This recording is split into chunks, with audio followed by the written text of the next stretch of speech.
Eu quero, portanto, que você abra a sua Bíblia e nós vamos ler alguns versículos desse texto sagrado e, com ele, trazer uma breve reflexão nesta noite. Digo aos irmãos que eu não vou ultrapassar a linha do tempo, porque vocês me conhecem e sabem que, em matéria de pontualidade, eu tento ser o melhor possível.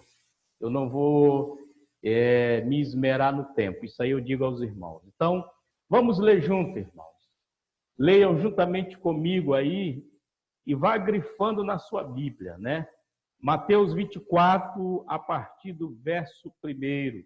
A epígrafe desse texto é o sermão profético e o princípio das dores. Diz o texto: ora, Jesus, tendo saído do templo, ia se retirando, quando se aproximaram dele os seus discípulos, para lhe mostrarem os edifícios do templo. Mas Jesus lhes disse: não vede tudo isto? Em verdade vos digo que não se deixará aqui pedra sobre pedra que não seja derribada. E, estando ele sentado no Monte das Oliveiras, chegaram-se a ele os seus discípulos, em particular, dizendo: declara-nos quando serão estas coisas e que sinal haverá da tua vinda e do fim do mundo. Respondeu-lhes Jesus: acautelai-vos, que ninguém vos engane, porque muitos virão em meu nome, dizendo: eu sou o Cristo, e há muitos, olha só a ênfase do texto, há muitos enganarão. Não é pouco, são muitos, né? E ouvireis falar de guerra, rumores de guerra. Olhai, não vos perturbeis, porque forçoso é que assim aconteça, mas ainda não é o fim. No texto de Lucas, Lucas insere no seu texto lá, no capítulo 21, ele insere também pestilências. Ele insere no texto Lucas, por ser médico e por entender que esse aspecto está inserido no sermão também. Versículo 7. Se levantará nação contra nação, reino contra reino, haverá fomes e terremotos em vários lugares. E aí o versículo 8 fecha assim, ó: mas todas estas coisas são o princípio das dores. O princípio das dores.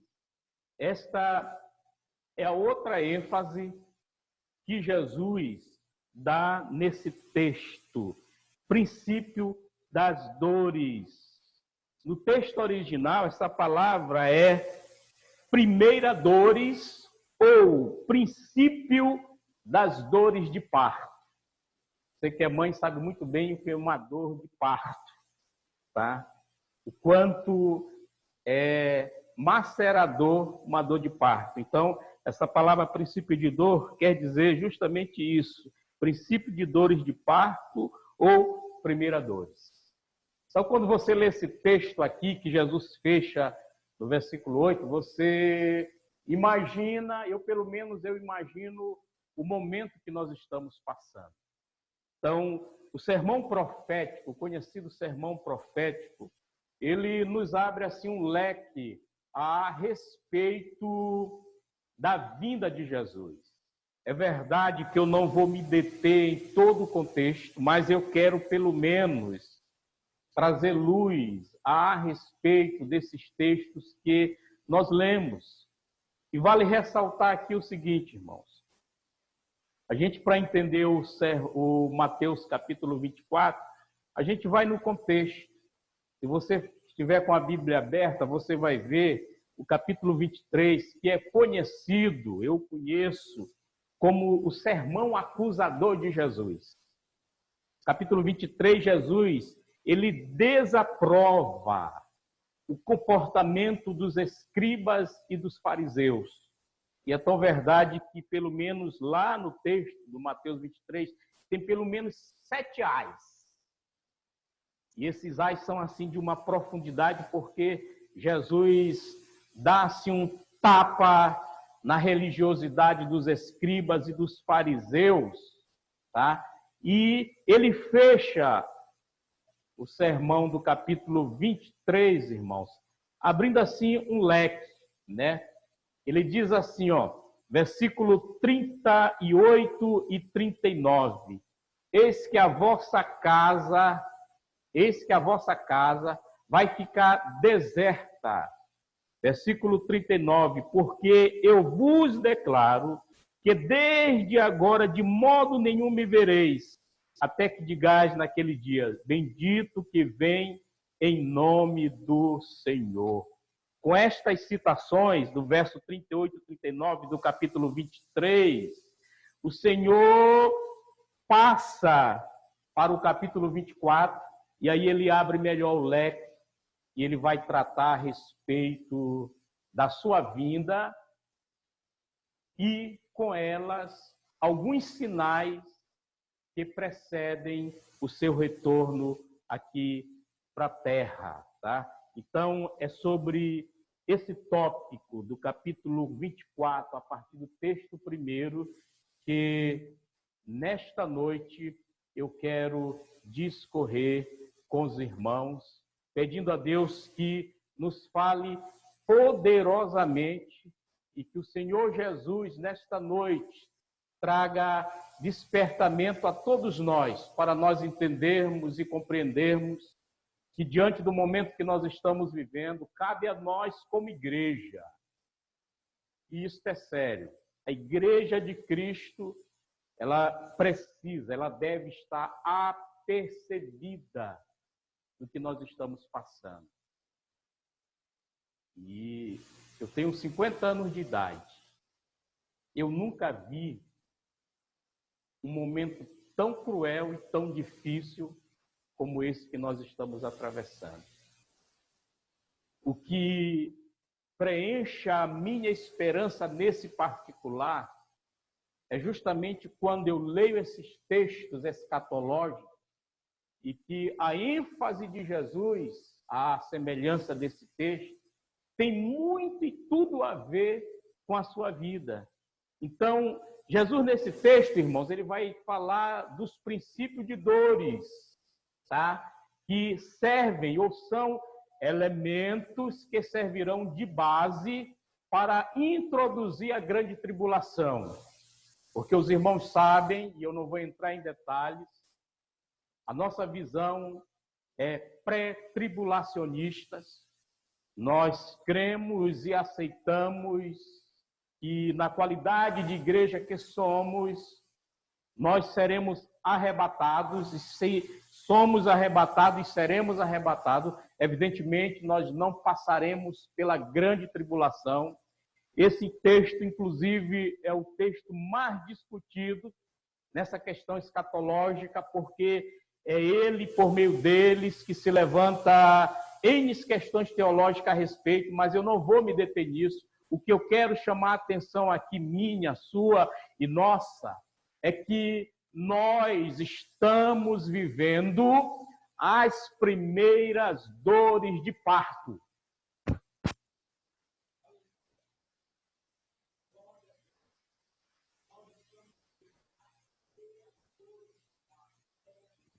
O contexto mundial que nós estamos vivendo tem muito a ver, irmãos, com o que Jesus fala aqui no sermão profético. Nós estamos vivendo os princípios das dores. E dentro desse contexto de princípios das dores, é que Jesus fala e diz com precisão, tá?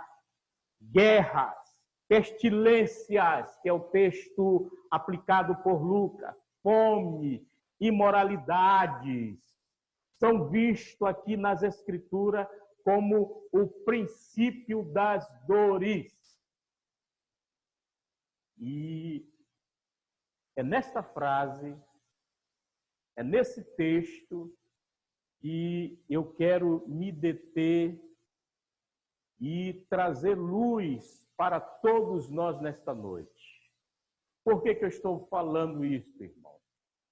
Volto a dizer, parece que muitos cristãos estão desapercebidos de que a vinda de Jesus, ela está mais próxima do que nós imaginamos.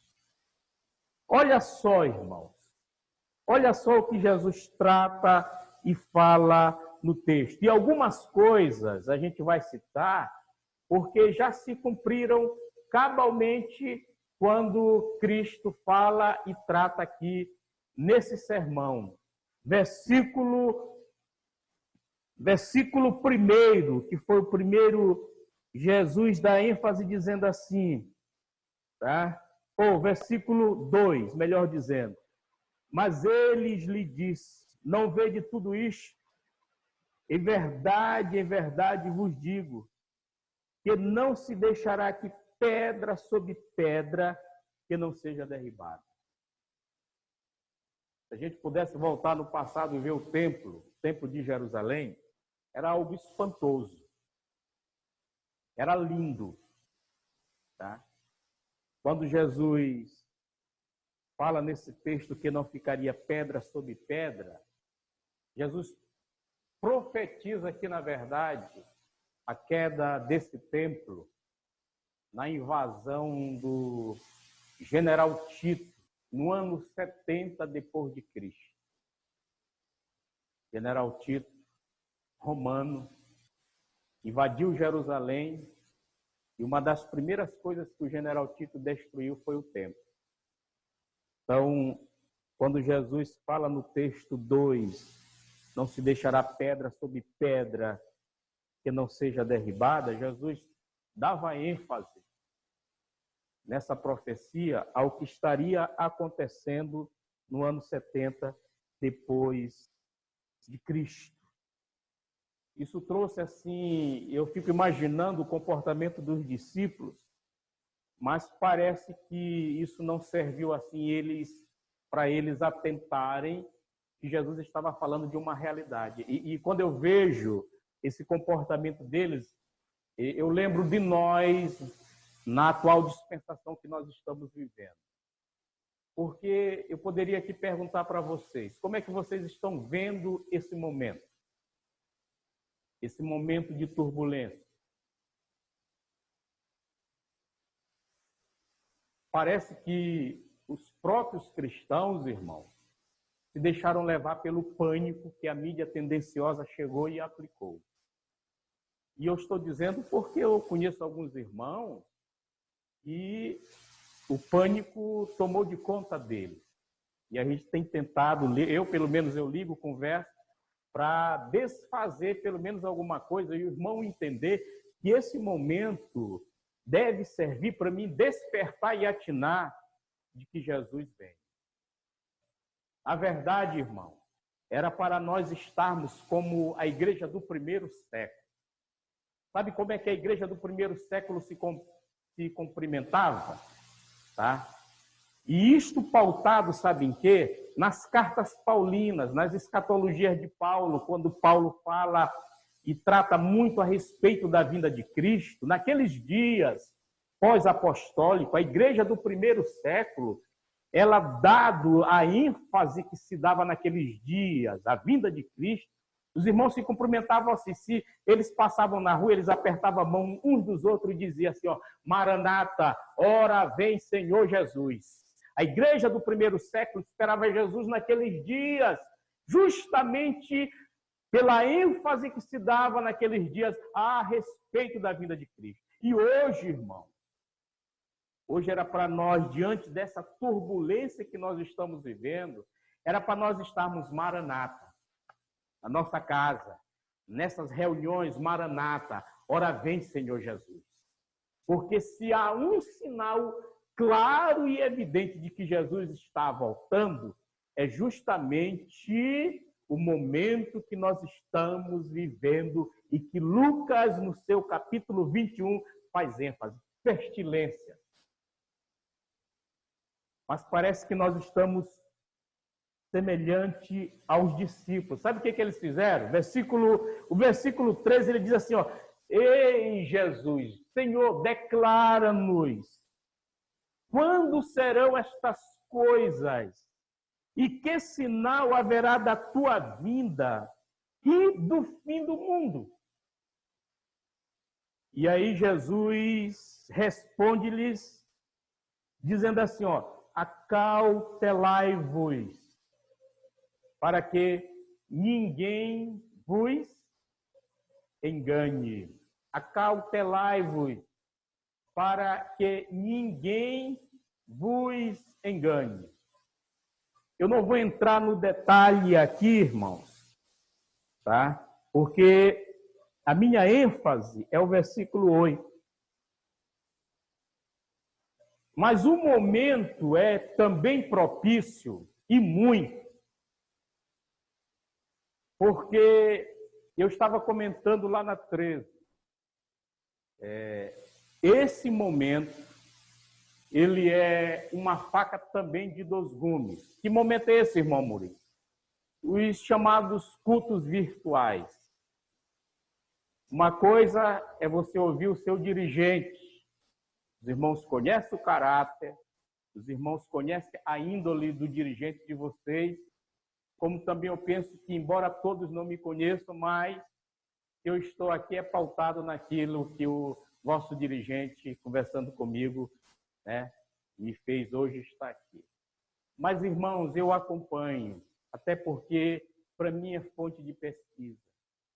O que se encheu nesses dias na internet de profecias, e às vezes os irmãos ainda apostam. Eu digo, meu irmão, não faça isso.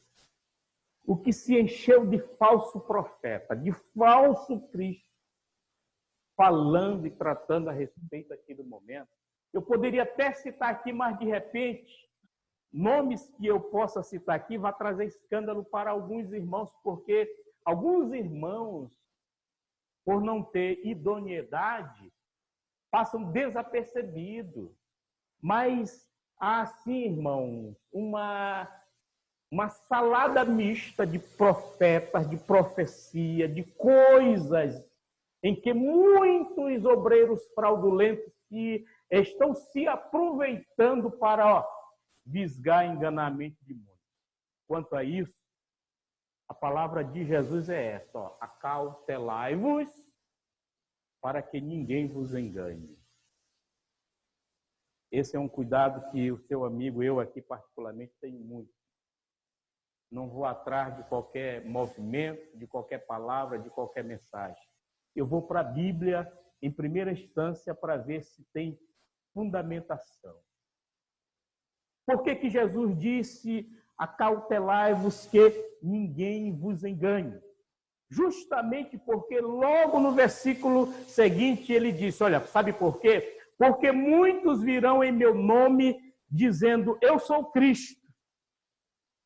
E aí Jesus dá outra ênfase. E a muitos enganarão. O que Jesus está tratando aqui, mais precisamente no versículo 5? O espírito do engano. O espírito do engano que hoje é bastante presente nas redes sociais, então é assim algo notório. E a gente às vezes está comendo e se alimentando de algumas heresias, de alguns erros crassos que alguns homens, infelizmente, né, pegam e distorcem como forma de nos enganar. Então, o espírito do engano, irmãos, o espírito do engano, ele já está presente no mundo. Hoje, então, com mais frequência, dado ao momento de pandemia que nós estamos vivendo. E aí você tem que estar percebido dessa verdade. Não caia. Foi Jesus quem falou, olha, acautelai-vos, ou sede prudentes, criteriosos, para que ninguém vos engane. Ou seja, sabeis onde vocês estão pisando. E eu não sou aqui melhor do que vocês. Mas eu sou prudente a esse respeito. Eu não vou vendo, não vou ouvindo e aceitando. Eu vou para as Escrituras. Porque Jesus fala que o espírito do engano já está presente no mundo, irmão. E nos dias dos apóstolos, o espírito do engano já era presente, imagine, em pleno século XXI e diante do momento que nós estamos vivendo. E essa semana eu vi assim descaradamente alguns obreiros, que eu chamo de obreiros fraudulentos, inclusive estão ou vão responder a processos por conta dessa forma de querer enganar a mente dos incautos, vender arroz, feijão, cobrar veementemente na mídia que os irmãos devem dar, pagar os seus dízimos e as suas ofertas. Porque uma coisa foi eu contribuir espontaneamente. A outra coisa é você ver a forma e a maneira como muitos estão fazendo. E é por conta disso que alguns vão responder processo por conta da forma, da maneira veemente que eles se apresentam para cobrar da igreja. Então, meus irmãos, você vê uma situação dessa e aí você se remete para isso que Jesus falou. Acautelai-vos, o espírito do engano já está presente no mundo. Então, perceba que o momento, irmão, é gravíssimo. É o princípio das dores. São as primeiras dores. E as primeiras dores, irmão, são essas aqui que Jesus começa a discorrer também no versículo 6. Olha, ouvireis falar de guerras e rumores de guerras. Olhai, não vos perturbeis, porque forçoso é que assim aconteça. Mas não é o fim. Se serve de consolo, Jesus fecha esse primeiro texto, texto 6, dizendo, mas não é o fim. E é verdade. Diante do que nós estamos vivendo e atravessando, ainda não é o fim. Embora os pós-tribulacionistas creem e aceitem que nós já estamos passando ou vivendo a grande tribulação. Os pastores calvinistas, então, e tem um que eu assisto porque eu gosto, é professor, eles entendem que nós já estamos passando, na visão deles, pela grande tribulação. Pautado justamente em quê? No sermão profético. Mas eu não quero me deter a isso, a esse detalhe, porque eu creio, pautado também nas Escrituras, que nós, na qualidade de igreja, não iremos atravessar pela grande tribulação. Verdade é que muitos crentes não serão arrebatados e vão ficar na grande tribulação. Mas você é crente pré-tribulacionista? Amém? Amém, irmão? Os irmãos que estão nos ouvindo, amém? Você crê que Jesus vem antes da grande tribulação? Amém? Eita, os irmãos estão... Jesus vem antes da grande tribulação. A nossa esperança está pautada no que Jesus mesmo disse aqui.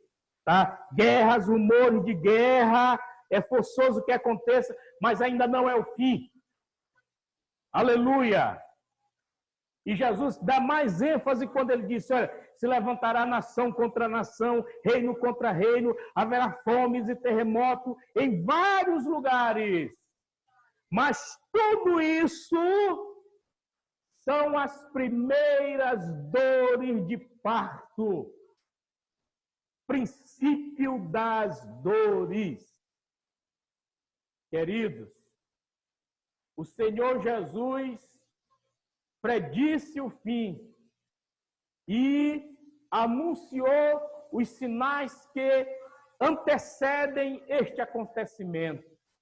Sinais indicativos que o fim chegará, mas que não será ainda o fim.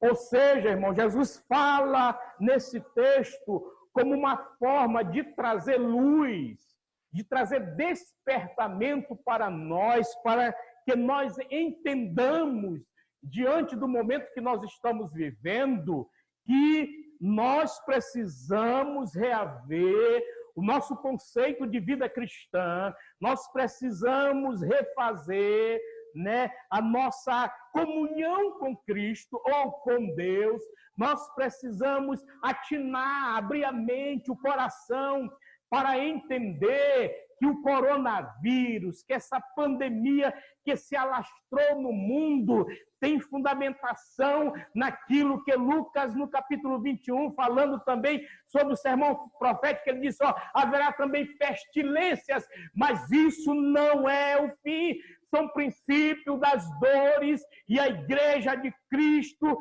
ela deve estar apercebida como a igreja do primeiro século. Maranata, ora vem Senhor Jesus. Jesus está vindo, irmãos. Jesus virá, tá? E Jesus, nesse texto, ele procura prevenir os seus discípulos diante do que estará acontecendo no porvir, tá?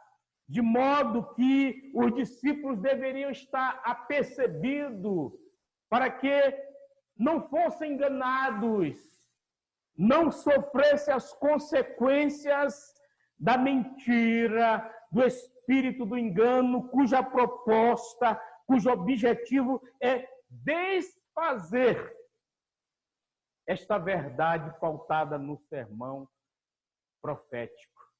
Por isso Jesus, ele dá bastante ênfase quando ele diz que nós devemos nos acautelar para que não sejamos enganados, né? E no versículo 6, com mais ênfase, não é ainda o fim. Devemos, portanto, estar apercebido para que nós não sejamos pegos de surpresa. Sabe por quê, irmão? E aqui eu falo com respeito ao momento que nós estamos passando. Diga-se de passagem, é um momento muito crítico. E hoje eu estava conversando e eu estava dizendo, olha, esse momento também vai servir ou está servindo para testar o cristianismo dos crentes. Um dos sinais paulinos com respeito aos últimos dias é a apostasia. Apostasia, que é justamente separação ou abandono da fé. Agora, irmãos, percebamos quantos cristãos, irmãos, que diante do momento que nós estamos vivendo, a pandemia do coronavírus, quantos cristãos que, em vez de estar na sua casa, com sua família, né, reunida, lendo as Escrituras, tendo um momento como esse que vocês estão tendo, quantos cristãos que se antes da pandemia já estavam dormindo espiritualmente falando, como esse cristão, diante desse momento não está? Será que esse cristão despertou para a realidade do fato? Ou será que depois que tudo isso passar, esse cristão ele terá força o suficiente para retornar às suas atividades normais, a exemplo de se congregar? E aí, de repente, irmãos, pode entrar a chamada crise religiosa e com ela o crescimento da apostasia. Eu não sou profeta e não é preciso eu ser para mim entender que esse momento, como eu falei aqui no princípio, é como uma faca de dois gumes. Ou eu me aproximo de Deus, ou eu abandono a Deus. Ou eu me aproximo de Deus como forma de me apegar mais a Ele, que embora eu atravesse o vale da sombra da morte, que muitos estão atravessando, mas com meu coração ali diante dele, ou então eu vou apostatar, eu vou abandonar. Tá? E a crise religiosa está à beira, batendo, na verdade, na casa de muitos cristãos. E quando eu falo da crise religiosa, vem com ela a apostasia, tá? Que é um dos dispositivos que Paulo fala e trata muito com ênfase nos seus escritos paulinos, e que Jesus indiretamente fala e trata quando ele fala no versículo 5 do espírito do engano, tá? E esse espírito do engano ele chega e desfaz o que Jesus deixou. Todavia, irmãos, quando a gente vai para as Escrituras, a gente também vai perceber que o apóstolo Paulo, lá em 1 Timóteo capítulo 4, versículo 1 a 3, e 2 Timóteo 3, 1, 5, ele dá ênfase aos últimos dias, e ele fala lá sobre apostasia. Muitos apostatarão da fé, dando ouvido a espíritos enganadores e a doutrina de demônios. E aí é o que hoje você mais vê nas redes sociais. Obreiros fraudulentos, pseudos apóstolos ou pastores, que infelizmente estão se aproveitando do momento para enganar a mente dos incautos. Quanto a isso, irmão, eu volto a dizer, eu, você, nós, que somos igrejas, devemos estar apercebidos. Sabe por quê, irmãos? Porque Paulo, nesses textos de 1 Timóteo, 2 Timóteo, tá? Ele afirma que a apostasia ela é generalizada. Tá? E quando ela vem, ela rouba, ela tira, ela torna aquele cristão insensível às coisas de Deus. Isto é abandonar, isto é deixar a fé. E isso é profundo quando a gente pensa que o momento que nós estamos vivendo tem sido assim, se na sua vida, na minha vida, sem motivo de bênção, porque para nós, para mim, para você, eu creio, nos trouxe uma melhor aproximação de Deus. Para aquele irmão que está bem ali, trouxe, infelizmente, um abandono às coisas de Deus. Porque aquele irmão, ele não soube fazer o que Jesus pediu e deixou aqui no sermão profético, versículo 24, versículo 4. Questão da prudência e do critério para que nós não fôssemos enganados. Acautelai-vos para que ninguém vos engane. Então, Nós estamos vivendo, irmãos, este momento chamado nas Escrituras de princípio das dores. A minha pergunta para você nesta noite é como você está vivendo diante da situação, do momento que nós, como igreja, estamos passando. Já fez essa reflexão? Já pensou como é que está a vossa relação com Deus diante deste momento? E é pautado nisso que eu quero, chegando próximo à minha reflexão, irmão, falar que nós cristãos, que temos ciência de que Jesus está voltando, que temos ciência de que este momento que o mundo está atravessando tem a sua pauta nas Escrituras Sagradas.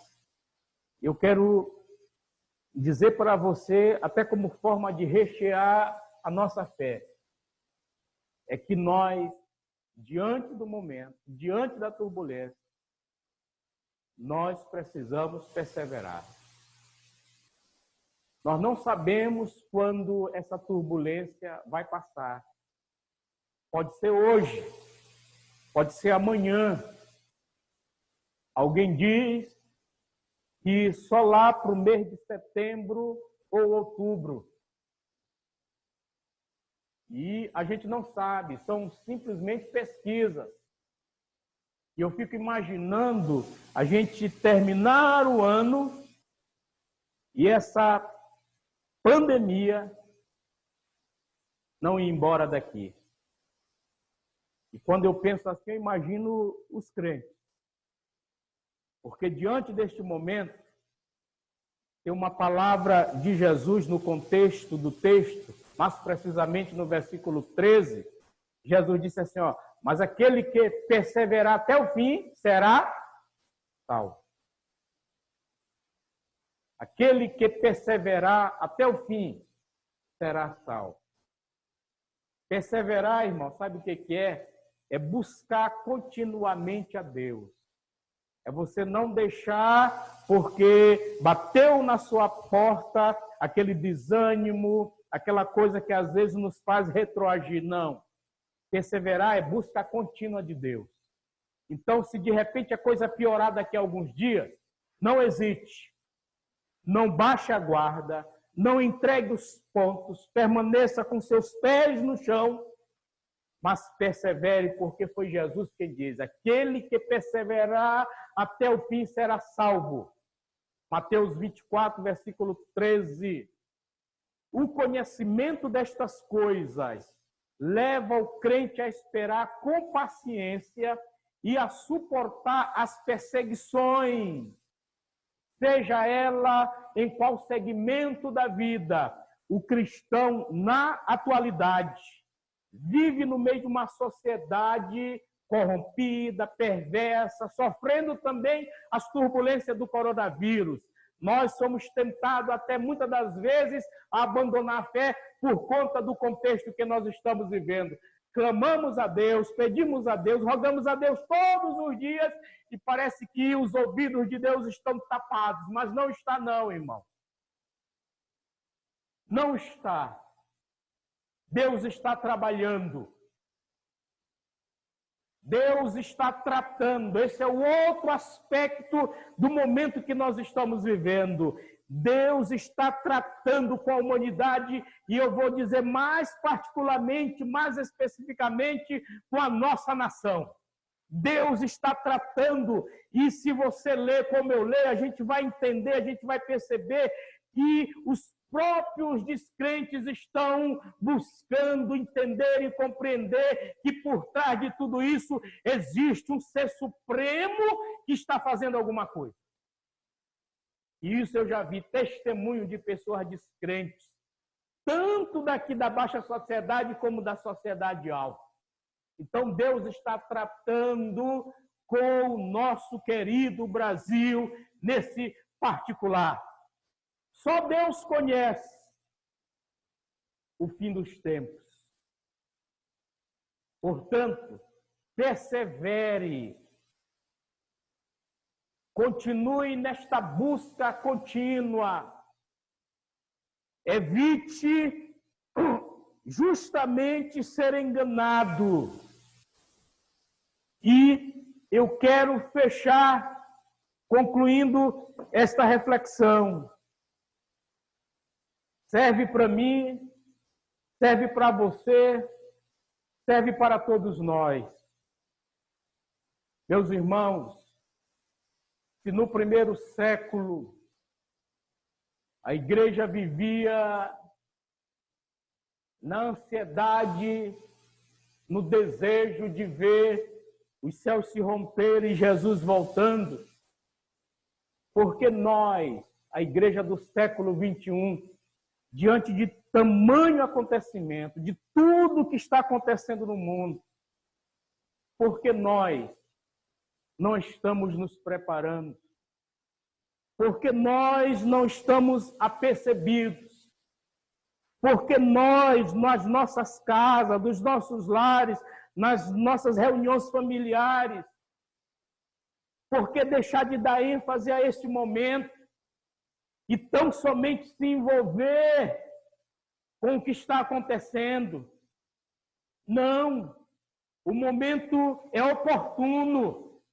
O coronavírus pode até bater na porta do meu vizinho, mas se bater na minha e na tua porta, a nossa porta, eu vou dizer isso pelo Espírito do Senhor, na nossa porta, os umbrais da nossa porta, assim como Deus guardou o povo do Egito, lá no Egito, das pragas, Deus guardará a nossa casa, a nossa família. Por quê? Porque nós cremos, temos, aceitamos e confessamos e esperamos em Deus através de Jesus Cristo, nosso Senhor. Por isso, meus irmãos, não vamos deixar nossa fé vacilar, titubear diante do que está acontecendo. Mas também não abusemos da nossa fé. Eu costumo dizer que a minha fé, ela é responsável. A gente continua se precavendo, sem dúvida alguma. Mas a gente tem que ter certeza de fé. E quem está conosco é maior do que aquele que está no mundo. É Deus que vai guardar, preservar e conduzir a nossa casa, a nossa família. Mas também Deus exige e requer de mim e você que reflitamos diante deste momento, que nós aguardemos com mais perseverança e sejamos mais criteriosos diante do que está acontecendo. Deus continue, portanto, presente na vida dos irmãos. Que nós, na qualidade de igreja, estejamos apercebidos e o que está acontecendo sirva para mim e você dizer: Maranata, ora vem, Senhor Jesus. Deus abençoe, Deus guarde e que as vossas vidas continuem assim, pautadas nas Escrituras Sagradas. Amém e muito obrigado.